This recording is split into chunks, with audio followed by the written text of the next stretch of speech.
In a wide green field, 3 bullocks lived happily together. A clever lion watched them, hungry but unable to attack because they always stayed united. The lion devised a plan to separate them.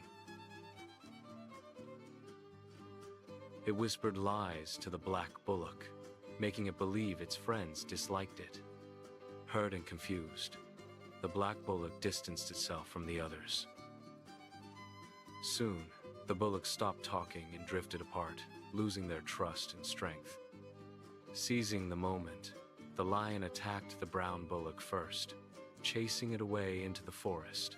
Then, it turned on the white bullock, who was now isolated and terrified, and chased it away as well.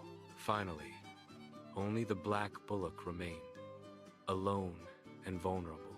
The lion advanced, victorious. The bond of friendship, broken by deceit, left the last bullock defenseless against the